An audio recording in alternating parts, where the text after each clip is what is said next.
Radio Eternidad, impactando el presente con un mensaje eterno.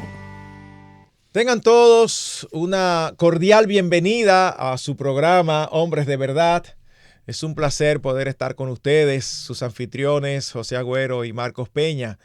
La semana pasada estuvimos hablando acerca de las causas de la infidelidad.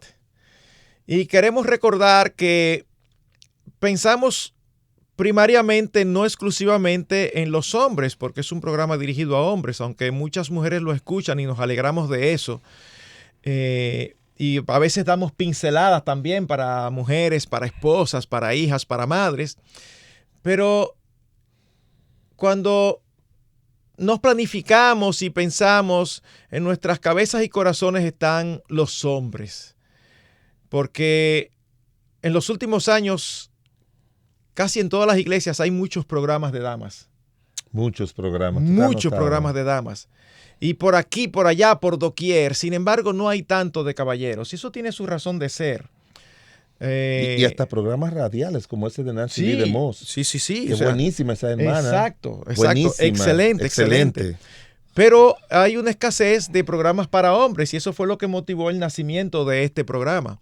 Y nosotros estuvimos trabajando, José, las causas de la infidelidad.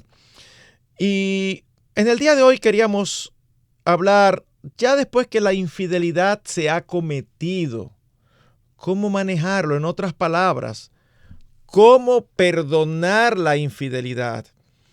Y si yo como hombre he sido el que he cometido la infidelidad, ¿cómo manejarla? ¿Cómo buscar el perdón de mi esposa? Esas son las cosas que nos ocupan. ¿Qué tú tienes que decir al respecto, José? Bueno, ahí en la Biblia uno encuentra en el Antiguo Testamento el caso de un levita, en el libro de Jueces, el capítulo número 19.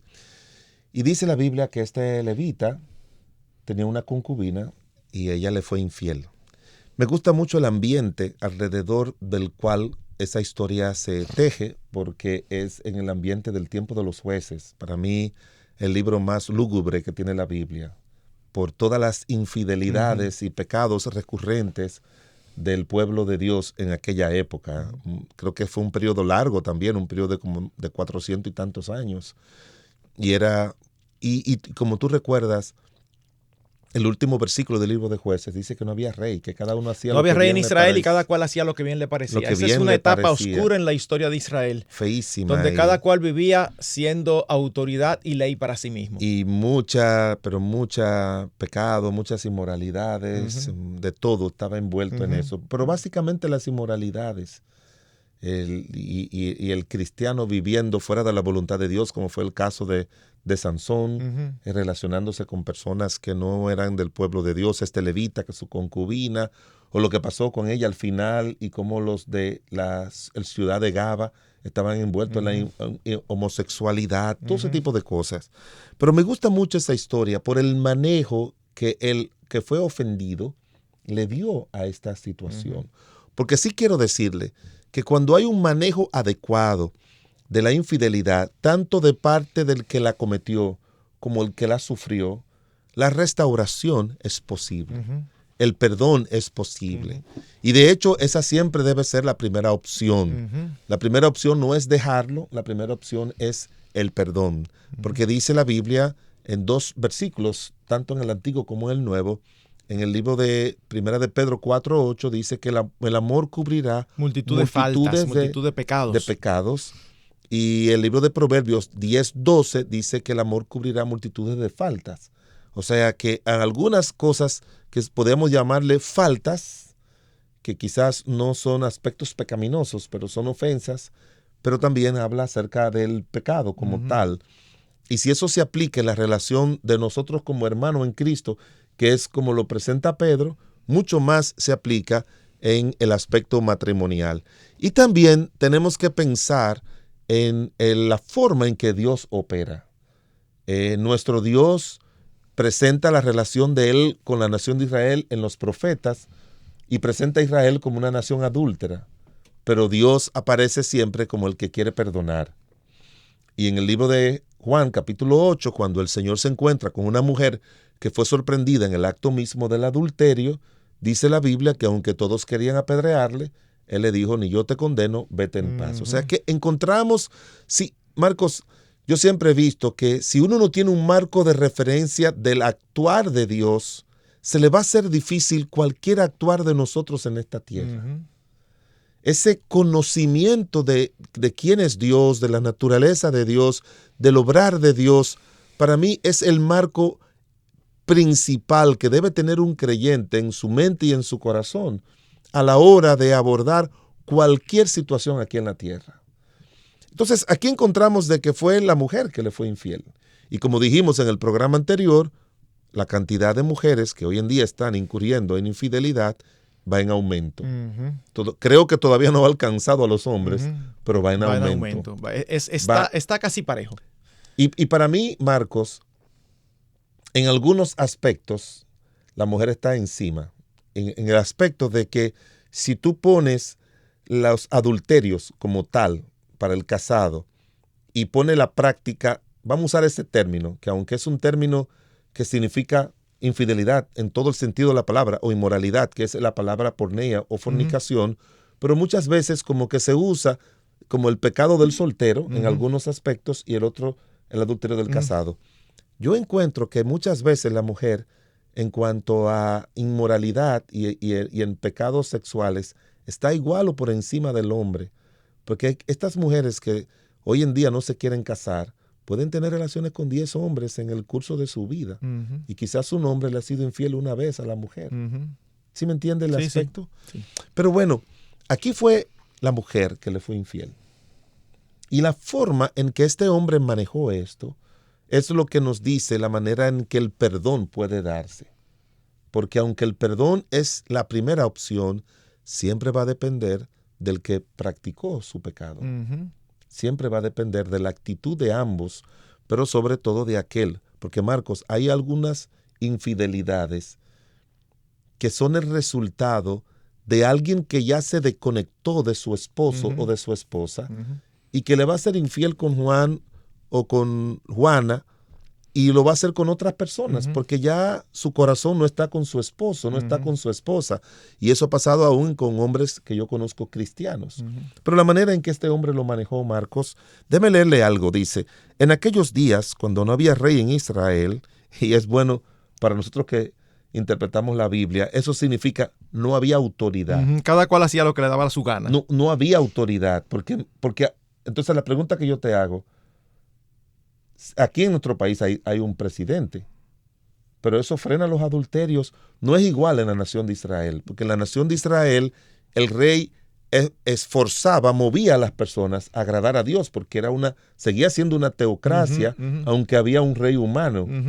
No se puede aplicar hoy en día. Significa que no había nadie que impulsara el vivir para Dios como David, como otros buenos reyes. Y dice, y hubo un levita que moraba como forastero en la parte más remota del monte de Efraín, el cual había tomado para sí mujer concubina de Belén de Judá. Y su concubina le fue infiel. Y se fue de él a casa de su padre, a Belén de Judá, y estuvo allá durante 4 meses. Y se levantó su marido y la siguió para hablarle amorosamente y hacerla volver. Y llevaba consigo un criado y un par de asnos. Y ella le hizo entrar en la casa de su padre, y viéndole el padre de la joven, salió a recibirle gozoso, y le detuvo el suegro, el padre de la joven, y se quedó en su casa 3 días, comiendo y bebiendo y alojándose allí. Y al 4.º día, cuando se levantaron de mañana, se levantó también el levita para irse, y el padre de la joven le dijo a su yerno, conforta ahora su corazón con un bocado de pan. Y más adelante dice la Biblia que aunque el papá lo detuvo, pero al final un día se fueron. O sea, que cuando tú miras el principio y miras hasta esa parte, porque no puedo decir al final del capítulo, claro. Porque no termina bien, pero se fueron. Hubo una reconciliación. Muchos aspectos quizás pasaron, que son los que uno puede deducir, son los que uno puede inferir. ¿Cuáles aspectos yo puedo inferir aquí en este pasaje de la Biblia que facilitaron el perdón y la reconciliación? Mira, el primero es tú conocer bien a Dios y su palabra.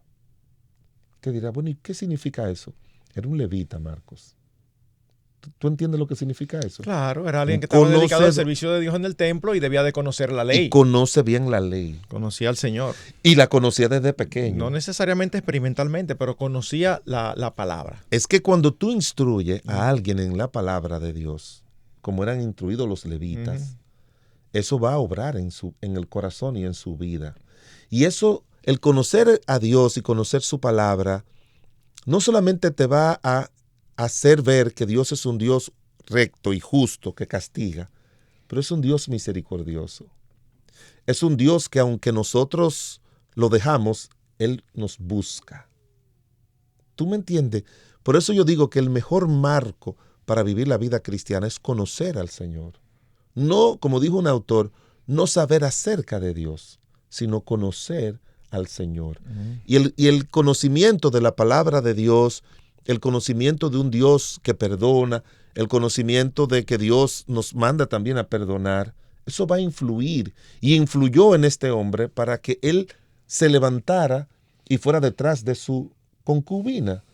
Porque más adelante, ya en Mateo 18, el Señor dice, si alguien peca contra ti, ve tú. Que es lo que muchas veces hoy en día no se hace. La esposa encuentra algo o el esposo descubre algo que le puede parecer una infidelidad y lo que va es a confrontarlo. Y está bien que lo haga, decirle de dónde viene esto. Pero la intención primaria que parece presentar la Biblia claramente es, pero ve a ver si tú lo haces volver. Ve si tú lo haces que él se arrepienta. Si tú lo disuades. Si tú lo disuades, si tú le haces ver el mal de su pecado. Y después Santiago dice que el que hace volver al pecador de su camino. ¿Entiendes? O sea, y que si alguno fuere sorprendido en alguna falta, vosotros que sois espirituales, restaurarle. Entonces, quiero decirle a un hombre o una mujer que nos puede estar escuchando o viendo, que el primer pensamiento que le llega cuando usted descubre una infidelidad es, ¿cómo yo puedo restaurar a mi esposo o a mi esposa para que él o ella entienda su pecado y pueda pedir perdón, pueda apartarse y yo sea la persona que le ayude a tener misericordia y alcanzar la misericordia de Dios? O sea, que no sea, como a mí personas me han dicho, yo perdono todo menos una infidelidad. Y es verdad que las infidelidades duelen, Marcos. Pero como dice Paul Tripp en ese famoso libro de ¿Qué estaba esperando? Él dice, todo matrimonio tiene que estar preparado para lo inesperado. Y yo añadiría para lo inesperado, lo indeseable, lo impensable. Uno tiene que estar preparado para eso. Porque uno le dijo que sí a un pecador, como dice otra persona. Exactamente. Y esa expresión de yo perdono todo menos esto, eso no es algo que va conforme con el corazón de Dios. Porque Dios es un Dios que se deleita en perdonar. Y nuestro llamamiento desde el momento que nosotros fuimos salvos es a imitarlo a Él y a parecernos a Él. Por eso nosotros vemos continuamente el énfasis en las Escrituras de que como cristianos debemos tener un espíritu perdonador. Hay varios aspectos que me gustaría mencionar. Uno de ellos es tener cuidado de como cristianos no tener una visión machista. ¿Cómo se manifiesta una visión machista? Cuando nosotros decimos un adulterio de un hombre y de una mujer, evidentemente es pecado, pero el de la mujer es peor. No. Pero, así que piensa. Pero ¿y por qué? Sí, así que piensa. Pero ¿por qué peor? No, porque, óyeme, es un pecado. Igual. Es un pecado igual. Ese pecado no tiene género. Ese pecado no tiene género. Y nosotros podemos entender humanamente hablando lo difícil que debe ser perdonar una infidelidad. Nosotros podemos entender eso. Pero mis hermanos, ¿ustedes saben qué nos ayuda a nosotros a perdonar una infidelidad que es una traición? ¿Qué nos ayuda a perdonar una traición y cualquier tipo de pecado cometido contra nosotros? Recordar que nosotros hemos ofendido a Dios mucho más de lo que nosotros hemos sido ofendidos y sin embargo Él nos perdonó. Por eso es que en una ocasión cuando el apóstol Pedro se acerca al Señor Jesucristo, le dice, Señor, y hasta 7 veces tengo yo que perdonar. Y lo más seguro él estaba pensando que se la estaba comiendo. Señor, 7 veces, como eso es lo máximo. Y el Señor le dice, 7 veces no, hasta 70 veces 7. ¡Wow! Y no es que son 490, es que no debe haber límite para el perdón. Cada vez que uno te pide perdón, cada vez que alguien se arrepiente, perdónale. Y esa ilustración que hace, para mí es una de las parábolas más impactantes de todo el Nuevo Testamento. Cuando habla de alguien que le debía al rey millones. Sí, millones. Millones, y el rey se lo perdonó. Y cuando sale de ahí se encuentra con alguien que le debía a él 100 pesos y esa persona clamó igual que él clamó al rey y en lugar de él perdonarlo lo echó en la cárcel. Cuando se lo cuentan al rey, el rey lo manda a apresar. Y ese tipo de apresamiento no va a salir de ahí hasta que no pague el último cuadrante. ¿Sabe lo que significa? Él no iba a salir de ahí porque la cantidad que él debía era impagable. Era impagable. Entonces, ¿qué tiene que ver eso con nosotros? Oh, mis hermanos, la deuda que nosotros tenemos con nuestro Dios por nuestros pecados es impagable. Y sin embargo, Él nos perdonó. Así que nosotros debemos de imitar su ejemplo y estar siempre dispuestos a perdonar. O dicho de otra manera, ningún creyente tiene excusas para no perdonar. Y una cosa, Marcos, que es un aspecto teológico, antes de entrar a la pausa, y es que solamente con Dios nosotros podemos cometer el pecado imperdonable, no en las relaciones humanas. O sea, nunca se menciona como un pecado imperdonable en las relaciones humanas. Vamos a regresar porque hay otro aspecto que tiene que ver con mirando cómo manejó este levita el caso del adulterio de su concubina y cuáles pautas podemos sacar de ahí. Así que no se mueva, regresamos en un instante. Te motivamos a apoyar la obra que Dios está haciendo por medio de Radio Eternidad. Puedes hacerlo depositando tu ofrenda por cualquiera de estos medios, desde cualquier parte del mundo, vía PayPal con tu tarjeta de crédito o débito a través de nuestra página web. Y si vives en República Dominicana, puedes hacer tu depósito a nuestra cuenta corriente del Banco Popular, 8226-66061. Que Dios te bendiga.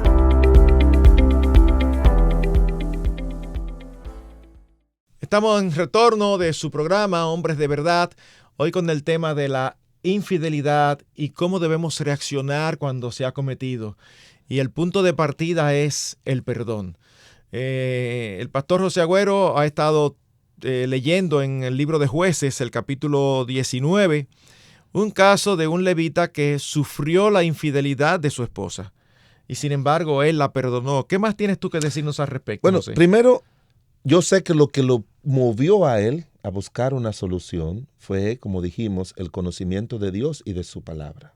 Y hemos mencionado muchos versículos donde nos animan. El Señor utiliza versículos, el Señor utiliza ejemplos de Él, el Señor usa parábolas, Él para el perdón utiliza de todo. El segundo aspecto es tomar un tiempo de reflexión.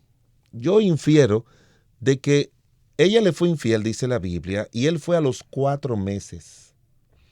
Yo pienso que cuando ha habido una separación por una causa de infidelidad, y que porque la produce, la infidelidad va a producir una separación, sea dentro o fuera de la casa, en el caso del levita. No necesariamente geográfica, pero, no pero necesariamente. emocional. Sí, la va a producir. Es obvio que la va a producir. Y no hay nada malo que lo produzca, de verdad. Porque o va a dormir en otro cuarto, algunos se van como pasó a la casa de papá o de mamá, sea él o ella, como fuera. Pero él tomó un tiempo, hubo un periodo de tiempo en el que yo creo que uno debe dedicarlo para orar, para reflexionar en la Biblia, para valorar también al otro, porque una falta que alguien cometa o un esposo o una esposa cometa no es el motivo para que tú eches fuera de tu vida a alguien que sí tiene valor. Para mí que se piensa en todo. Yo estaba aconsejando a una joven que me dijo como que está decepcionada de su matrimonio, de su esposo. Y yo le digo, mira, hazte una lista de todas las cosas buenas que tienen y de las malas. Y después, en base a eso, tú tienes que tomar una decisión. ¿Te has sido infiel? No. Es un hombre cumplidor de su casa, sí. Haz esta lista, porque llega un momento que la naturaleza pecaminosa nos engaña a nosotros, el maligno nos engaña, gente puede influir en nosotros, porque puede decirle, este muchacho no te conviene, pero a veces el muchacho no le conviene es porque quizás no tiene el estatus social que uno quisiera que tuviera, o no tiene uno mira como que no tiene la futuro, personalidad, la personalidad, las capacidades. Exacto. Entonces, tardaron 4 meses. ¿Y sabe lo que me dice eso? Que aunque uno esté dispuesto a perdonar y uno esté dispuesto a perdonar y a pedir perdón, toma tiempo curar eso, Marcos. Es una herida, dice Proverbios 6, es una herida y toma tiempo. Nosotros que somos consejeros no siempre podemos esperar que porque él diga perdóname o ella diga perdóname y él le diga sí, yo te perdono, como que ya todo va a estar bien al otro día. No, eso es imposible. Es imposible, es una herida. Y a mí no me gusta abandonar a las personas en un proceso de consejería en esa área. Eso solamente lo puede hacer el Señor. Sí. Él es el único que tiene la capacidad para de perdonar y ya te perdoné y ya no hay por lo menos ese sentir. Pero aún nosotros, Marcos, cuando pecamos, aunque el Señor nos perdona, tú sabes que el pecado nos aleja del Señor. Uh-huh. Y aunque el Señor permanece a donde Él está, el volver a nosotros donde el Señor nos toma tiempo. Toma tiempo. Entonces, si usted está dispuesto a perdonar, yo sé que va a tomar tiempo y esté tranquilo con eso. Uh-huh. Así que tómate un tiempo para reflexionar, para curar las heridas, tómate ese tiempo para bajar el furor de lo que eso te causó, tómate un tiempo de aprendizaje en que yo contribuí para eso. Uh-huh. O sea, ¿qué yo hice para de qué forma, como dijimos en el programa pasado, qué descuido yo tuve? ¿Qué sucedió? ¿Qué contribución yo tuve al pecado tuyo? Exactamente. Porque es tu pecado. Exactamente. Pero es difícil, no imposible, pero es muy difícil que se cometa una infidelidad sin la contribución del cónyuge.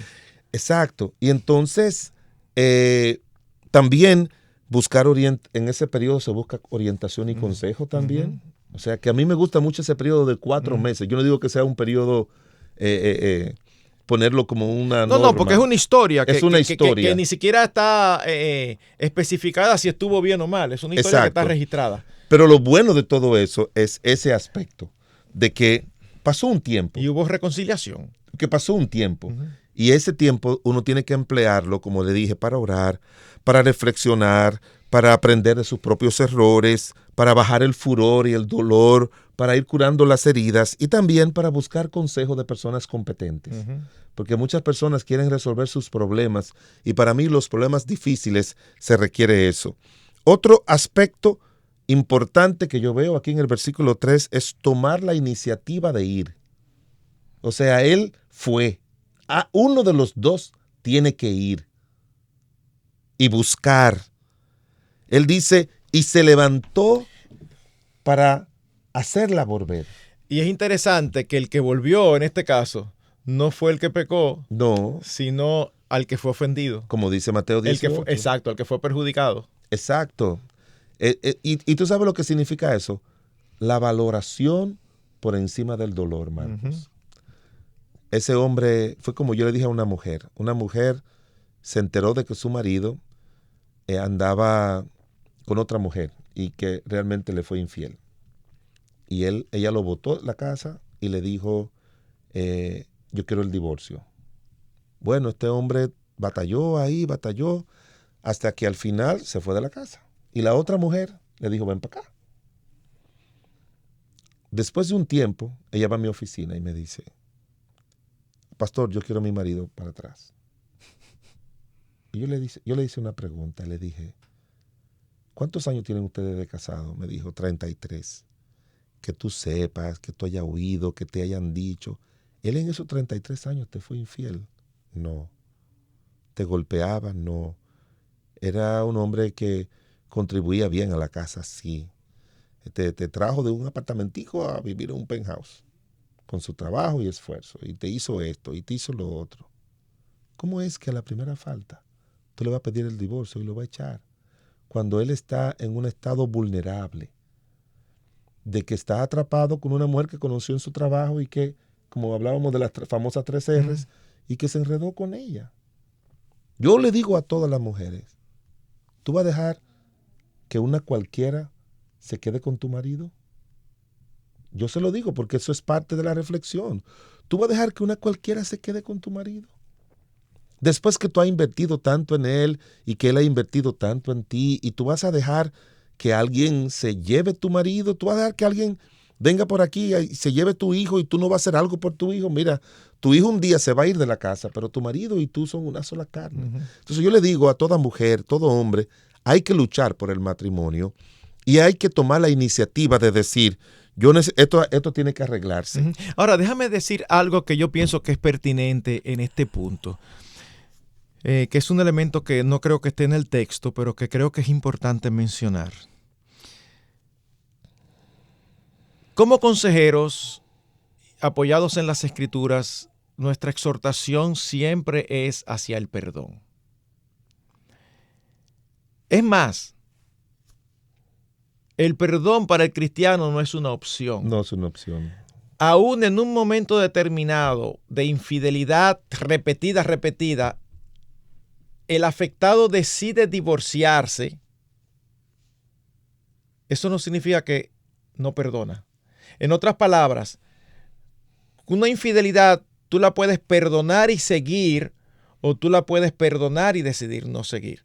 Nuestra recomendación siempre es perdonar y seguir.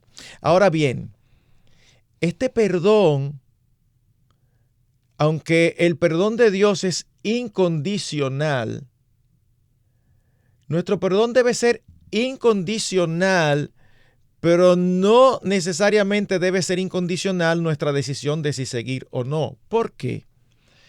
Porque hay casos donde hay una infidelidad, la persona afectada está dispuesta a perdonar, pero no hay arrepentimiento en la persona que pecó. Y el otro no quiere volver. Y el otro no quiere volver. No quiere volver. Entonces, ahí yo creo que hay hasta cierta dignidad humana. No, claro. Que uno dice, no, espérate, también. Yo estoy Claro. dispuesto a perdonarte y tú me estás diciendo a mí que tú sigues, pero que yo tengo que aceptarte a ti, esa mujer. No, tú te equivocaste. Ahí, eso no debe ser.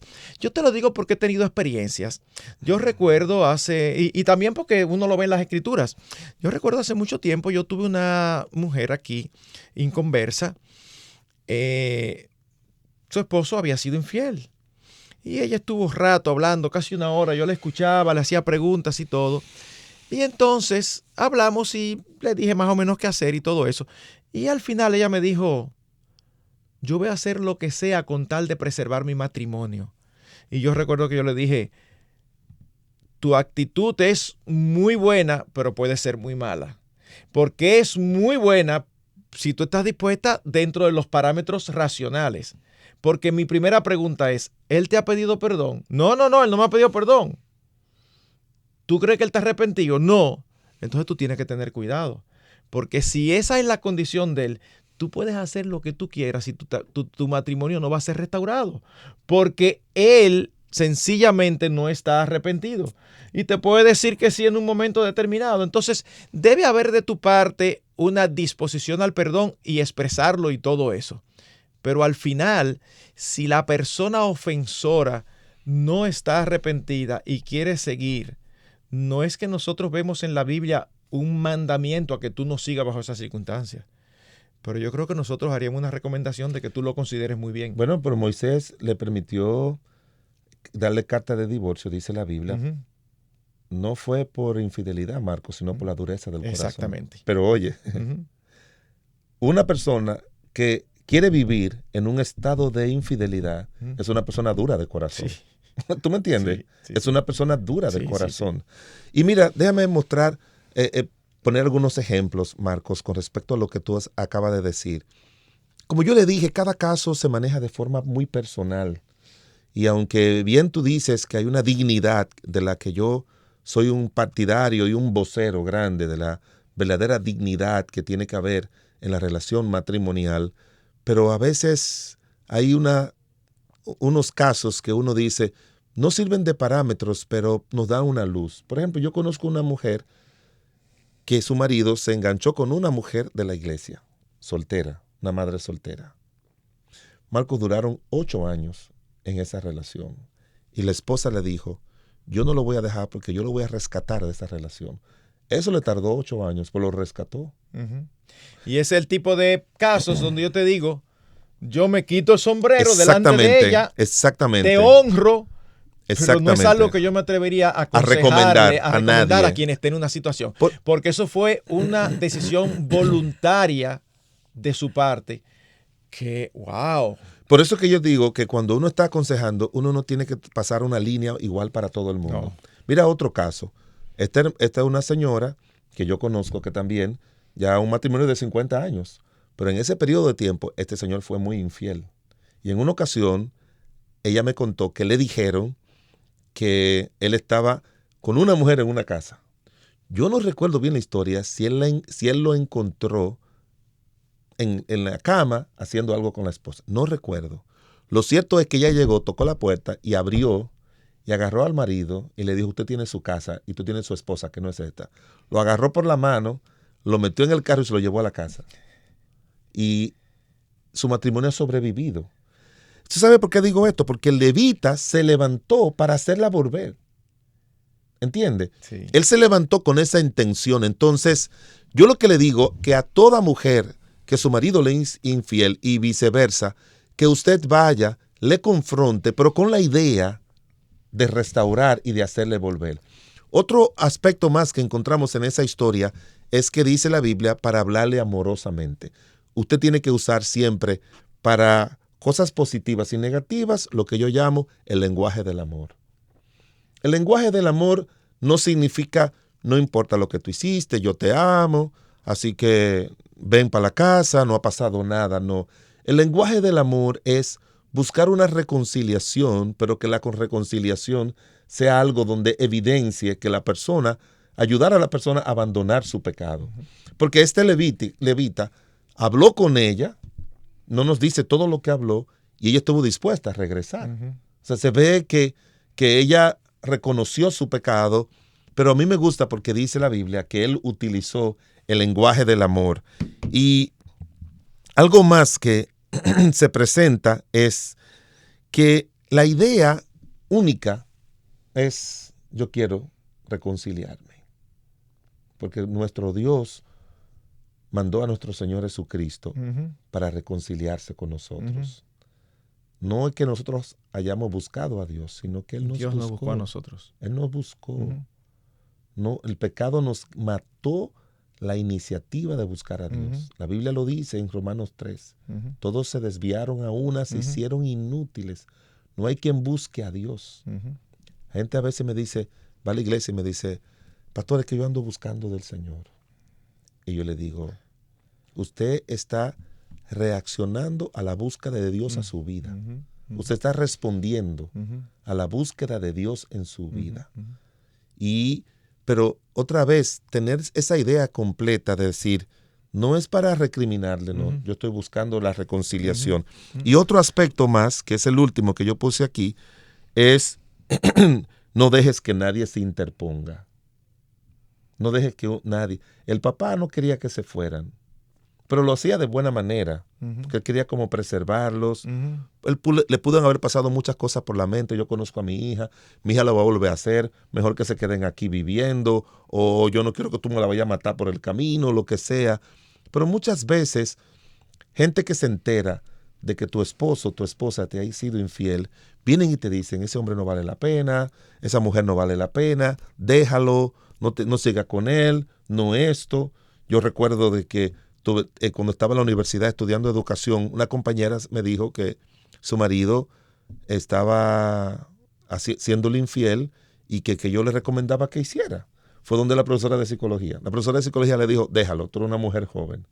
Y yo le dije, mira, eso es porque esa mujer, como decimos los dominicanos, es una jamona aburrida, que tiene 40 y pico de años, no se ha casado y no sabe lo que es tener un esposo y luchar por ello. Lucha por tu marido. Mira a ver si él quiere que yo hable con él. Siéntalo. Háblale Y si ese hombre, como dice la Biblia en Mateo 18, si después que van y busca consejo o terapia, como dicen, tú haces todo, en el caso de nosotros los cristianos es, lleva un testigo, habla a los ancianos, preséntalo a la iglesia, y si no, ténganlo como gentil y publicano.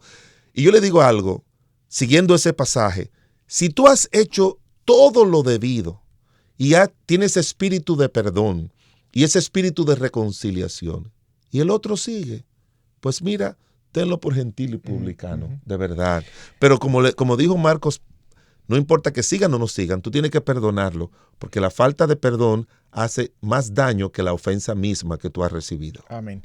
El tiempo se nos ha ido, esperamos haber ministrado a sus corazones, que el Señor use su palabra para restaurar relaciones rotas.